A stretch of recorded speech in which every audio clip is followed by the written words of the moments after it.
What's good, guys?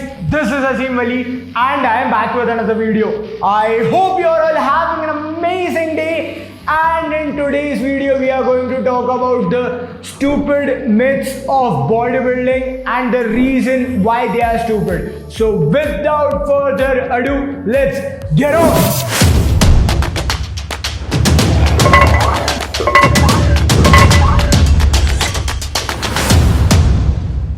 So now let's talk about the first stupid myth there is, that is train until you can't train anymore. This is probably the most stupid myth out there, because if you go hard as you can every single time, it is going to fuck you up so bad that the next training session you will be so fatigued that you won't even be able to lift anymore. So it is a very stupid thing to actually think about training so hard that you can't even lift anymore or you can't even train anymore. It sounds good on your stupid Instagram cheesy motivational quotes. It sounds good there, but it stops there. If you actually took it to your training levels, then it's going to be really stupid of you to do so, because you are going to be super sore.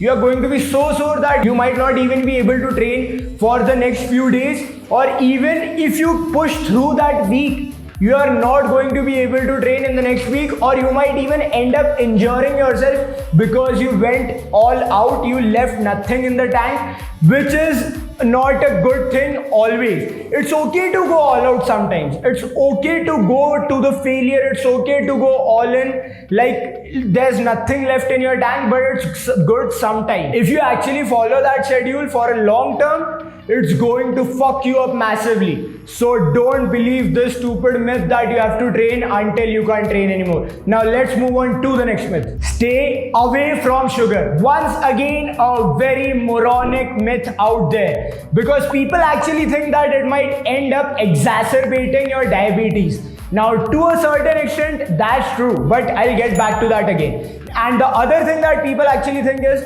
sugar makes you fat, when in actuality that's not true at all, because it's not the sugar that's making you fat, it's the CICO, calories in, calories out. If you are consuming more than you are burning, then you are going to add fat, then you are going to be on a surplus of calories, and whenever you are in a surplus of calories, you are deemed to be adding fat. You are bound to adding fat. So don't confuse that with the fact that sugar is making you fat.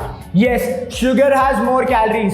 Sugar spikes your insulin. But once again, anything that is consumed in moderation is always good for you.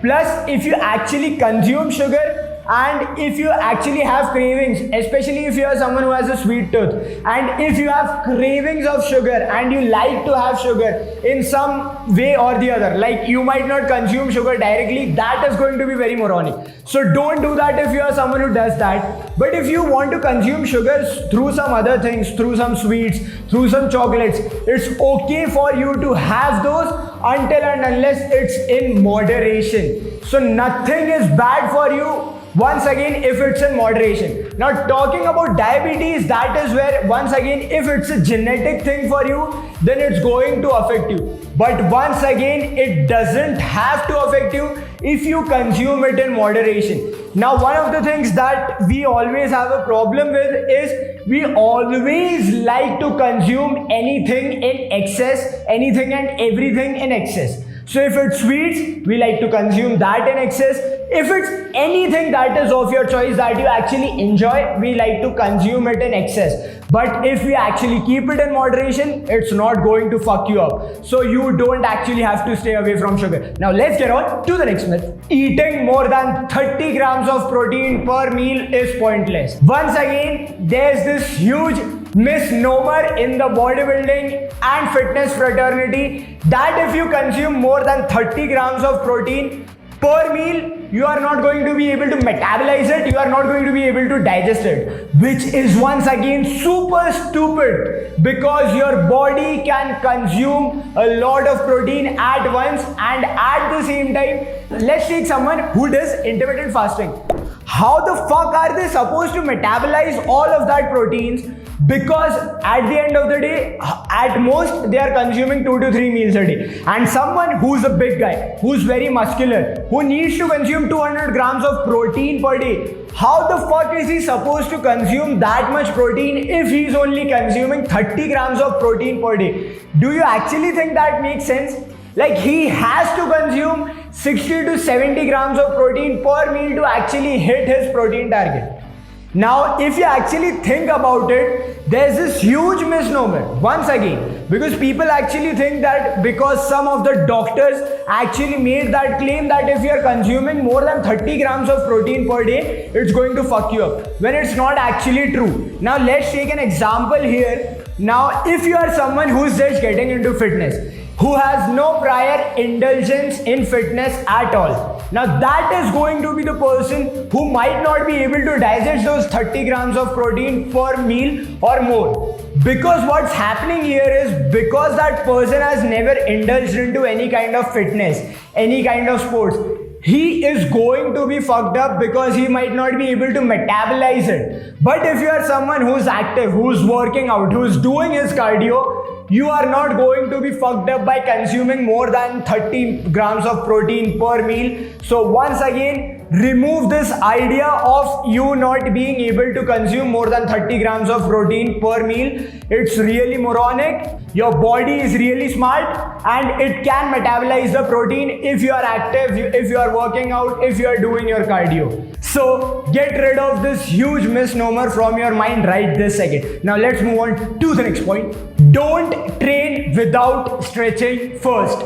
Once again, a stupid myth and a huge misconception in the fitness and bodybuilding fraternity, that you need to stretch before training. Now, the reason why it's stupid is because static stretching actually makes you more sore. Now, this is something that most of us do. At some point in my life, even I used to do static stretching before training because I didn't know better, and I heard all of these guys around me telling me that you need to stretch before working out. But it's not true. Believe me, it's not true. Now, what happens when you actually do static stretching before working out is it makes you more sore while you are working out and it hinders your strength. So it's actually fucking up your training sessions as opposed to actually helping out with them. So if you actually want to stretch in any ways, you should do dynamic stretching. Dynamic stretching, let's consider doing your leg swings and so on. What's happening is you are actually priming your muscles to get ready for those training sessions when you are doing dynamic stretching, because you are doing movements that are swinging, that is moving around, that is moving your body, which is more important for training. And if you actually want to know what's better, the better thing to do here is do your static stretching after your training sessions, because that is going to create more fluidity in your body. That is going to make you more mobile, more flexible. So it's actually better to stretch after your training, and that is when you do your static stretching. Now, from my personal point of view, I never stretch before training session. I don't even do dynamic stretching. But if it's something you prefer, then I would highly recommend that you guys go for dynamic stretching as opposed to static stretching. So with that being said, let's get on to the next point. Now, talking about the last myth, that is going to be eat big to get big. अबे भाई, तेरे को ना bulk करना पड़ता है muscle add करने के लिए, बिना बल्क किए तो मसल ऐड नहीं कर पाएगा. That is not actually true. That's stupid once again, because you don't actually need to go on a surplus of calories to add muscle. Yeah, there is some truth to that if you are a bodybuilder who's trying to get really huge. And I personally don't think that around us there are a lot of people, hardly 0.5% of the world's population actually give a fuck about being the men's open bodybuilder or being that huge. No one actually gives a fuck about being that huge. A normal person, they just want to look more muscular, they want to look more athletic, they want to look like they work out. And when you actually want to look like you work out, you don't actually need to go on a surplus of calories to build muscle. Yes, there is some truth to that you might be able to add more muscle much easily in a shorter frame of time. but at the same time you are going to add fat with it, which then need to have to cut that fat. Once again, which is only going to fuck you up in the long run because of this bulk cut thing, getting fat, getting leaner, getting fat, getting leaner, this yo-yo lifestyle. What I would recommend is, why not just look good throughout the year, where you just don't have to get fat. This is where the process of main gaining or gaintaining comes into place. Now what it actually means is, when you talk about main gaining or gaintaining, it's actually staying on your maintenance calories and trying to add muscle from there. What you need to know, one thing guys, that you can actually add muscle on a deficit as well, but it's really hard to do so. So what I would recommend is, pick a body fat that is the most optimum for you, that you can survive on for a longer period of time and that you can survive on for the rest of your life. Pick that body fat which makes you feel happy, which gives you actually a good sex drive, which actually pumps you up throughout the day. Take that body fat and use that body fat as a leverage to build muscle through that. So for some people it might be 15% body fat, for some people it might be 20% body fat, for some people it might be 10% body fat, and you might easily be able to build muscle from that. So pick the best optimum body fat that is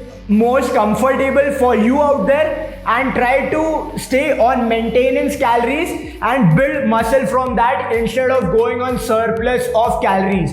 You don't actually need to go on a surplus of calories until and unless you are a power lifter or a bodybuilder. So don't make that moronic mistake. And guys, if you actually enjoyed this video on myths and the 5 tips that I have given you, and if you actually would like to see breakdown of more myths, then comment down in the comment section below. If you actually are interested in seeing the breakdown of more stupid bodybuilding myths out there, comment down. And with that being said guys, I'm going to end today's video right here. If you guys actually enjoyed this video, show some love by liking this video. Comment down in the comment section below if you have any further queries or if you have any further video recommendations, and don't forget to subscribe to that channel. And while you are at it, why don't you hit that notification bell as well. Until next time, have an amazing day guys. See you.